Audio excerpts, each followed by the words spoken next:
Hello viewers, welcome to Swarali audio stories. రామాలో సీత 41వ భాగంతో మళ్ళీ మీ ముందుకొచ్చాను.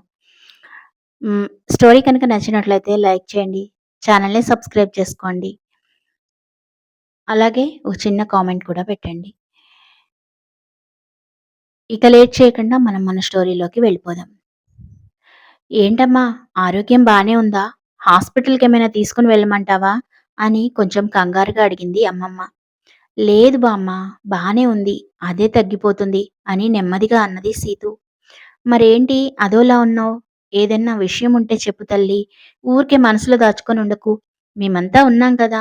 కష్టం వస్తే కాకపోతే ఇంకెప్పుడు తోడుంటాం చెప్పు ఒకళ్ళకొకళ్ళం అని అన్నది అమ్మమ్మ.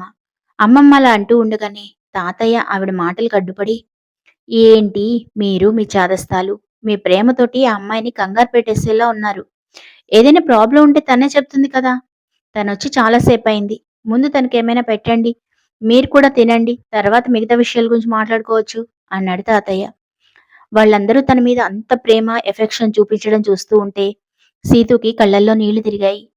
ఈ బంధం అబద్ధం అని తెలిస్తే వాళ్ళేమైపోతారో, మళ్ళీ జీవితంలో తను వాళ్ళకి మొహం చూపించగలదా అని తనలో తనే బాధపడింది సీతు. సీతు పట్ల ఆ ఇంట్లో ఉన్న వాళ్ళందరూ చూపిస్తున్న ఎఫెక్షన్ చూసి శిల్ప మాత్రం రగిలిపోయింది. తన స్థానాన్ని సీతు ఆక్రమించింది అని సీతు మీద ఇంకా కోపం పెంచుకుంది శిల్ప. తాతయ్య కోపం చూసి అందరూ ఒకసారిగా కంగారు పడి ఒకరి ముఖం ఒకరు చూసుకుని చిన్నగా నవ్వుకున్నారు. అందరూ తింటూ ఉండగా భరత్కి ఏదో గుర్తొచ్చి టక్కున తాతయ్య అని గట్టిగా అరిచాడు. ఏంట్రా అంతలా అరిచావు? ఏం గుర్తొచ్చి చచ్చింది అని అడిగాడు తాతయ్య. తాతయ్య, ఇంతకీ సూర్య ఎక్కడా కనిపించడం లేదు. వచ్చిన దగ్గర నుంచి అడుగుదాం అనుకుంటున్నాను అని అడిగాడు భరత్. అప్పటి వరకు తినేసి వాళ్ళ పక్కనే ఫోన్ చూసుకుంటూ కూర్చున్న లల్లి సరిగ్గా అన్నయ్య భరత్ అలా అడిగేటప్పటికి తాతయ్య దానికి ఏం సమాధానం చెప్తాడా అని రెండు చెవులు పెద్దవి చేసింది. నిజానికి నిన్న తను వచ్చిన దగ్గర నుంచి కూడా సూర్య కోసమే అడుగుదామనుకుంది. కానీ ఎవరిని అడగాలో ఏమని అడగాలో అర్థం కాక ఏదో బిడియంతో ఆగిపోయింది లల్లి. ఇప్పుడు భరత్ అదే ప్రశ్న అడగడంతో లల్లికి చాలా సంతోషంగా అనిపించింది. ఆ సూర్యగడా, వాడి ఊర్లో పండగేదో ఉంటే వెళ్ళాడు. నేనింతకు ముందే వాడికి ఫోన్ చేశాను. వస్తున్నానన్నాడ్రా. ఆల్రెడీ బయలుదేరాడట. ఇంకో గంట 2 గంటల్లో వచ్చేస్తాడు. సడన్ గా ఇప్పుడు వాడెందుకు గుర్తొచ్చాడంట నీకు అని తిరిగి ప్రశ్న వేశాడు తాతయ్య. తాతయ్య మాటలు వినగానే లల్లి తన మనసులో, ఓహో, హీరో గారు వాళ్ళ ఊరెళ్ళారన్నమాట. ఎంతకీ నేనెదురు చూడ్డమే కాని నన్ను చూడాలన్న ధ్యాస ఆ మనిషికి అస్సలు ఉండనే ఉండదు. ఎవరిననుకుని ఏం లాభం? ఎంతైనా భరత్ అన్నయ్య సూపర్. చెల్లెలి మనసులో మాట ఇట్టే పసిగట్టినట్టే అడిగాడు. అలా సూర్య గురించి ఆలోచిస్తూ ఉంటే లల్లీ మొహం తనకు తెలియకుండానే వెలిగిపోయింది. అది కూడా సూర్య ఇంకాసేపట్లో వస్తాడని తెలియగానే ఆమెకి రెక్కలు కట్టుకుని ఆకాశంలో ఎగురుతున్నట్లుగా అనిపించింది. అదేం లేదు తాతయ్య. వచ్చిన వెంటనే అడుగుదాం అనుకున్నా, మర్చిపోయా. మీరిందాక అరిచేసరికి అందరం సైలెంట్ అయ్యాం. అదే వాడుంటే ఖచ్చితంగా ఈ జోకో వేసి అందరినీ నవ్వించేసేవాడు అని అన్నాడు భరత్. నా కోపం నీకు కామెడీ అయిపోయిందిరా. ఏం చేస్తాం, ఈ కాలంలో పిల్లలందరూ ఇలానే ఉన్నారు అని తాతయ్య అనేసరికి ఇంకా ఎవరూ ఏం మాట్లాడకుండా సైలెంట్ గా తింటున్నారు. ఒరే అన్నయ్య, నువ్వు నిజంగా గ్రేట్ రా. నీ చెల్లి మనసులో ఉన్న కోరిక నీకు తెలియకుండానే నెరవేర్చేశావు అని మనసులో అనుకుని పైకి లేచింది లిల్లీ. భరత్ వైపు చూసి, నువ్వు సూపర్ రా అన్నయ్య అని అన్నది చిన్నగా అతనికి అర్థమయ్యేలా సైగలతో. వెంటనే భరత్ అందరికీ వినపడేలాగా గట్టిగా, ఏంటి ఇప్పుడేమన్నావు లల్లి? ఏదో సూపర్ అంటున్నావేంటి అని అడిగాడు. వెంటనే లల్లి కంగారు పడి అయోమయంగా చూసి, ఇరికించేశాడు. కాసేపు కూడా ఉంచుకోడు మంచితనం అని మనసులో అనుకుని, ఏ ఏం లేదులే అని తన గదిలోకి వెళ్ళిపోయింది. కాసేపటికి తినేసి కొందరు ఫోన్లతో, ఇంకొందరు టీవీ ముందు బిజీ అయ్యారు. లల్లి గదిలోకి వెళ్లి నేరుగా తన అల్మరా తెరిచింది. అందులో రీసెంట్ గా కొన్న red and black colour churidar బయటకు తీసింది. వాటి మీద మ్యాచింగ్ గాజులు, చెవిలీలు వెతికింది. తన జుట్టు మొత్తం విప్పేసి పైకి లేపి స్టైల్ గా రెండు వైపులా చుట్టి పోనీటైల్లా పెట్టుకుని క్లిప్ పెట్టింది. వెంటనే అద్దం ముందుకెళ్లి తన బ్యాగ్లో ఉన్న ఫేషియల్ క్రీమ్ రాసి మొహాన్నంతా శుభ్రంగా కడిగేసింది. గబగబా తుడుచుకొని మేకప్ వేయడం స్టార్ట్ చేసింది.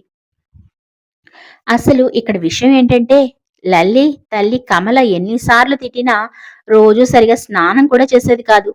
ఫేస్ కూడా వాష్ చేసుకునేది కాదు. పైగా అవన్నీ ఎందుకు? నేచురల్‌గా ఉంటేనే నేను చాలా బావుంటాను అని చెబుతూ ఉంటుంది. కానీ ఇప్పుడు సూర్య వస్తున్నాడు అని తెలియగానే ఎక్కడలేని సంతోషంతో రెడీ అయిపోయింది. మేకప్ అంతా పూర్తవగానే అద్దంలో తన ఫేస్ చూసుకుంది. తనకి తానే భలే ముద్దొచ్చింది. అద్దంలో చూసుకుంటూనే తెగ మురిసిపోయింది. ఎలా నవ్వితే బావుంటా నేను? పళ్ళు కనపడేలా నవ్వి, ఇలా నవ్వితే బావుంటానా? హుహు. కాదు. పళ్ళు కనపడకుండా కళ్ళతో మాత్రమే నవ్వాలి అని రకరకాలుగా నవ్వుతూ ప్రాక్టీస్ చేస్తోంది. సరిగ్గా లల్లి అలా నవ్వుతూ ఉండగానే తలుపు తెరిచి లోపలికడుగుపెట్టింది కమల. అద్దం ముందు కిలకిలా నవ్వుతున్న లల్లిని చూసి ఒక్కసారిగా షాకయింది. ఏయ్! పిచ్చి పట్టిందా? లేకపోతే ఏదైనా దయ్యం పట్టిందా? నీలో నువ్వే నవ్వుకుంటున్నావేంటే? అని అడిగింది కమల. దానికి సమాధానంగా నేను నిన్ను చూసే నవ్వుతున్నానమ్మా అని అన్నది వెటకారంగా లల్లి. వెధవ వేషాలు వెయ్యకు. అసలిప్పుడెందుకిలా రెడీ అయ్యావు? రోజు స్నానం చేయమన్నా చేసేదానివి కాదు అని అన్నది కమల. ఇప్పుడు కూడా స్నానం చేయలేదు. జస్ట్ ఫేస్ వాష్ చేసుకున్నా. హిహిహి అని మళ్ళీ చిన్నగా నవ్వింది లల్లి. ఒసేయ్! అసలేమైందే నీకు? బానే ఉన్నావా? అని దగ్గరకొచ్చి చెయ్యి పట్టుకుంది. జ్వరం కూడా లేదు. బానే ఉన్నావు కదూ? అని అంటూ కళ్ళతో లల్లి వేసుకున్న డ్రెస్ వైపు డీటెయిల్డ్‌గా చూసింది కమల. అమ్మా! నేను బానే ఉన్నాను. నువ్వేం కంగారు పడకు అని లల్లి మాట కూడా పూర్తి చేయకముందే ఒసేయ్! లల్లీ! ఏం నువ్వు చేసిన పని? అని ఒక్క అరుపు అరిచింది కమల. ఆ అరుపుకి ఒక్కసారిగా ఉలిక్కిపడింది లల్లి. ఇప్పటికిప్పుడు కొత్త డ్రెస్ దేనికేశావే? ఇది నీ పుట్టినరోజుకని కదా దాచుకుంది. మరిప్పుడు వేయడం అవసరమా? అని అన్నది కమల. హూ! దానికోసం ఇంతలా అరవాలా? ఏం కాదు. నాకివాళ వేసుకోవాలనిపించింది వేసుకున్నా. పుట్టినరోజుకి వేరే చూద్దాంలే. ఏదో ఒక్కరోజు ఇలా రెడీ అయ్యేటప్పటికి నువ్వింతలా అనడం ఏం బాలేదమ్మా అని మళ్ళీ అద్దంలో చూసుకుంటూనే కూల్‌గా ఆన్సర్ ఇచ్చింది లల్లి. అయినా ఎప్పుడూ ఫ్యాంటు, షర్టులు వేసే నిన్ను ఇవాళ ఇలా చూస్తుంటే నిజంగా అమ్మాయిలా ఉన్నావు తెలుసా? అంది కమల. అమ్మా! ఇంకాపేయ్. ఇప్పటికే చాలా ఎక్కువైంది అని అంది లల్లి. సరేలే అప్పుడప్పుడు నువ్విలా ఆడపిల్లలాగా రెడీ అవ్వడం కూడా మంచిదే.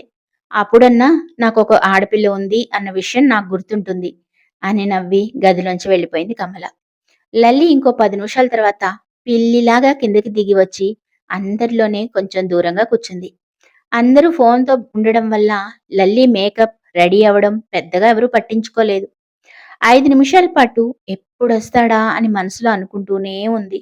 సరిగ్గా అప్పుడే రామయ్య ఒక చేతిలో అరటిగెల, మరో చేతిలో కూరగాయలను సంచి భుజాన తగిలించుకొని లోపలికొస్తున్నాడు. తాతయ్య వాళ్ళింట్లో ఉండే వంట వాళ్ళలో రామయ్య ఒకడు. అతడు వంటలో మాత్రమే కాదు, అన్ని పనుల్లో కూడా బాగా ఆరితేరినవాడు. అంతేకాదు వాళ్ళ నాన్న కూడా ఇక్కడే పనిచేసేవాడు. అందుకే ఈ ఇంట్లో అతడికే ఎక్కువ ఇంపార్టెన్స్ ఉంటుంది. రామయ్య వెనకాల అచ్చు పల్లెటూరి అందగాడిలాగా కష్టపడి పనిచేస్తే వచ్చే కండలు తిరిగిన శరీరంతో, మెలికలు తిరిగిన మీసాలతో, పెద్ద పనసకాయని తేలికగా ఒకే చేత్తో పట్టుకొని హీరోలా నడిచి వస్తున్నాడు మన ఇంకో హీరో సూర్య. రేయ్ సూర్య! ఇందాకే భరత్ గాడు నీకోసం అడిగాడు. నువ్వు ఇలా వచ్చేశావు. నిన్ననే వచ్చేస్తా అన్నావు కదరా! లేటయిందేంటి? అని తాతయ్య సూర్య దగ్గరికి వెళ్ళబోతూ అడిగాడు. నిన్ననే పండగయిపోయింది కదా తాతయ్య! కానీ ఇదిగో ఈ పనసకాయని విత్తనం వేసి, పండించి, కోసి తీసుకురావడానికి లేటయింది అన్నాడు నవ్వుతూ సూర్య. అబ్బా! మళ్ళీ మొదలుపెట్టేశాడు. అదిగో తాతయ్య నీకు చెప్పానా? వాడొచ్చాడంటే చాలు ఏదో జోకులేస్తూ ఉంటాడు అంటూ భరత్ నేరుగా వెళ్ళి సూర్యని హగ్ చేసుకొని ఎలా ఉన్నావురా? అని అడిగాడు. నేను బానే ఉన్నాను గాని నువ్వెలా ఉన్నావు? అని అడిగాడు సూర్య. ఇదిగో నువ్వొచ్చావుగా ఇక నవ్వుతూ ఉంటా అని భరత్ అనేసరికి దానికి సమాధానంగా సూర్య నవ్వుతూ అబ్బా నువ్వు కూడా మాటలు నేర్చావురా అన్నాడు. బాబూ సూర్య బాబు ఈ బామ్మగారు మీకు గుర్తున్నారా అని వెటకారంగా అడిగింది బామ్మ. అయ్యో బామ్మ అంత మాట అన్నావేంటి? నువ్వు నాకు గుర్తు లేకపోవడమా? పండక్కి అక్కడికి వెళ్ళానే కాని ప్రతి క్షణం ఇక్కడికి ఎప్పుడు వద్దామా, ఎప్పుడెప్పుడు నిన్ను చూద్దామా అనే ఆలోచిస్తూ ఉండేవాడిని తెలుసా అని అన్నాడు సూర్య. అప్పటి వరకు సైలెంట్‌గా ఉన్న రామ్, అందరూ డ్రామా ఆర్టిస్టులే చూడలేక చస్తున్నాం అని అనుకుంటూనే తను కూడా అబ్బా! ఆపరా నీ పెర్ఫార్మెన్స్. ఇంతకీ పనసకాయ మన చేలో కాసిందేనా? లేకపోతే ఎక్కడైనా కొట్టేసి తీసుకొచ్చావా? అని అడిగాడు. అబ్బో! రామ్ గారు కూడా వచ్చేసారన్నమాట. రీసెంట్‌గా పెళ్ళయిందని విన్నాను. అయినా అక్కడ ఇక్కడ విని తెలుసుకోవడమే కానీ మాకు పెళ్ళికి ఆహ్వానం అందలేదు కదా! అయినా సరే పెద్ద మనసుతోటి నీకేదన్నా పెద్ద గిఫ్ట్ ఇవ్వాలి అనుకున్నాను. ఆలోచించి, ఆలోచించి ఇక ఇదే పెద్ద గిఫ్ట్ అని ఈ పనసకాయ పట్టుకొచ్చాను అన్నాడు సూర్య. దాంతో అందరూ గట్టిగా నవ్వేశారు. ఇంతకీ మా చెల్లెక్కడుంది? అని అడిగాడు సూర్య. చెల్లేంట్రా? చెల్లెవరు? అని కోపంగా అడిగాడు రామ్.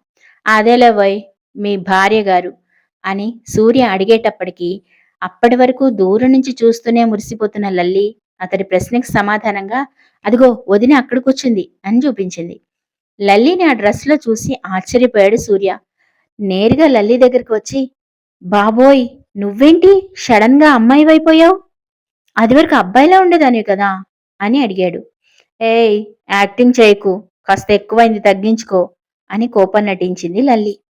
నేనడిగింది చెప్పకుండా నువ్వు నన్ను తిట్టడం ఏమన్నా బావుందా? కానీ ఈ డ్రెస్‌లో నిజంగానే అమ్మాయిలా ఉన్నావు తెలుసా? అని మళ్ళీ వెటకారంగా అన్నాడు సూర్య. నేను అమ్మాయినే. కానీ నువ్వు మాత్రం ముసలోళ్ళలా ఉన్నావు. పోయి అద్దం చూసుకో పో అంది. సరే సరే నీ సంగతి తర్వాత చూస్తాను. ముందు మా చెల్లెల్ని పలకరించాలి అంటూ సీతు దగ్గరికి వచ్చి ఆమెను పరీక్షగా చూశాడు సూర్య. సీతు అతను కొత్తవాడవడంతో ఏం మాట్లాడాలో తెలియక అయోమయంగా నిలబడింది. సూర్య సీతు దగ్గరకొచ్చి ముందు నిలబడి హాయ్ చెల్లెమ్మా నా పేరు సూర్య అని షేక్ హ్యాండ్ ఇవ్వడానికి చెయ్యి ముందుకు చాపాడు. సీతు షేక్ హ్యాండ్ ఇవ్వకుండా రామ్ వైపు చూసింది. సూర్య అది గమనించి ఏంటి నువ్వు మీ ఆయన పర్మిషన్ ఇస్తే గాని ఎవరికి షేక్ హ్యాండ్ ఇవ్వవా అని అడిగాడు. Same question. మళ్ళీ ఈరోజు నా చెంప పగలడం గ్యారంటీ అని భయం భయంగా రామ్ వైపు చూసింది సీతు. మరి ముందు ఏం జరుగుతుందంటారు? ఏం జరుగుతుందో గనక మీరు గెస్ చేయగలిగితే కామెంట్ చేయండి.